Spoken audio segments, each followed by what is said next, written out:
다음은 우크라이나 전쟁 소식입니다. 현재 전황, 최전선에서는 우크라이나군이 드론으로 반격하고 있지만 지상전에서는 러시아의 압박이 거셉니다.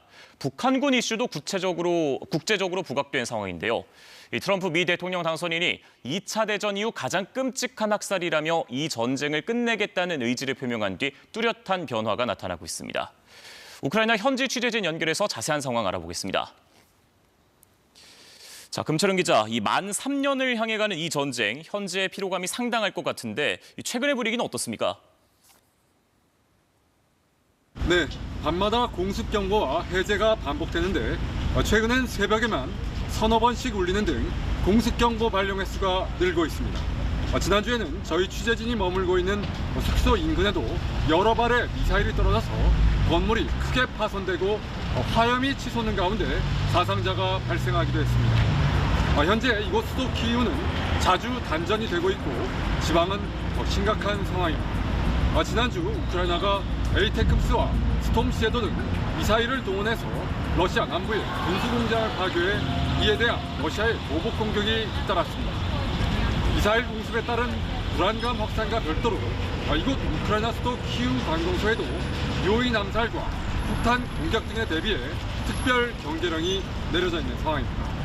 지난주 러시아 화생방 사령관인 키릴로프 중장이 모스크바에서 전동 킥보드에 장착된 폭탄에 암살된 이후에 이 사건의 배후를 러시아가 우크라이나의 소행으로 규정하고 보복을 다짐했기 때문입니다.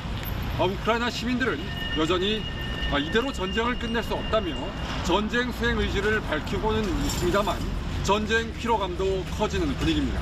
여론조사에서 휴전을 원하는 응답률이 12월 들어 50%를 넘는 결과들이 나오고 있습니다. 이런 상황에서 트럼프 당선인은 종전협상 추진 의지를 밝히고 있는데 젤렌스키 우크라이나 대통령은 어떤 반응입니까? 네, 젤렌스키 우크라이나 대통령은 휴전이란 단어에 강한 거부감을 나타내고 있습니다.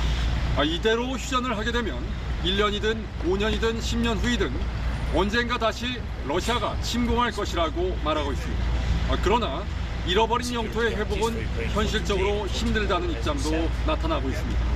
지난주 나토 사무총장의 초청으로 젤렌스키 우크라이나 대통령이 벨기에 브뤼셀을 방문했는데요. 당시 프랑스 언론과의 화상 인터뷰에서는 러시아에 빼앗긴 크림반도와 돈바스를 되찾을 힘이 우크라이나에게는 없다라는 언급까지 내놨습니다. 그러면서 잃어버린 영토 회복이 현실적으로 힘들다면 우크라이나에 대한 안전 보장은 매우 절실한 문제라고 밝혔습니다. 무엇보다 나토 가입을 원한다는 뜻도 밝혔지만 나토 가입은 물론 현 상황에선 유럽연합 가입도 힘든 상태로 보입니다. 그러나 유럽연합 일부 회원국들은 지금과 같은 상태에서 전쟁을 끝내게 되면 유럽도 위험해진다면서 할 수 있는 한 최선을 다해서 우크라이나를 지원해야 한다고 목소리를 높이기도 했습니다. 지난주 유럽 정상들과 젤렌스키와의 만남은 사실상 트럼프 미 대통령 당선인의 종전협상 추진에 대한 대책회의의 성격이 짙었다, 이렇게 말씀드릴 수 있겠습니다. 최근에 북한군 이슈도 부각되고 있습니다. 미국도 북한군 사상자가 발생했다고 밝혔는데 최전선에서 북한군이 점점 더 자주 포착되는 것 같아요.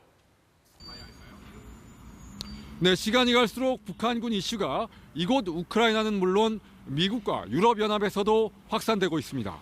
최근 우크라이나군이 북한군 동영상이라면서 공개한 영상들을 보면 수십 명의 동양인 군인들이 개활지에서 우왕좌왕하다 드론에 공격당하는 모습과 북한군 사망자라고 주장한 시신들까지 화면에 담겨 있는데요.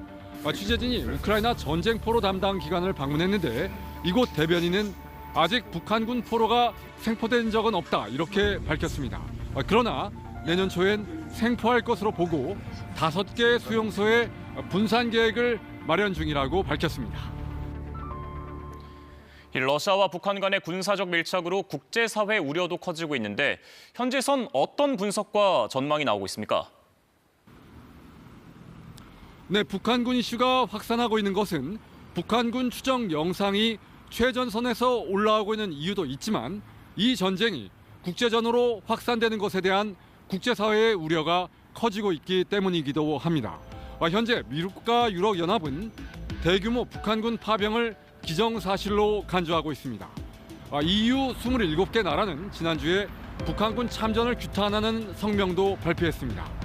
북한군 파병의 실체가 명확히 드러나게 되면 유럽도 곤란해진다는 인식이 확산되고 있습니다. 만약 북한군이 대규모 병력을 보낸 것이 구체적인 증거와 함께 드러난다면 병력을 보내야 한다는 유럽연합 일부 국가들의 목소리도 커질 수 있는 상황입니다.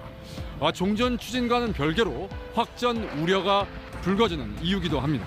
지금까지 우크라이나 키우에서 KBS 뉴스 금철영입니다.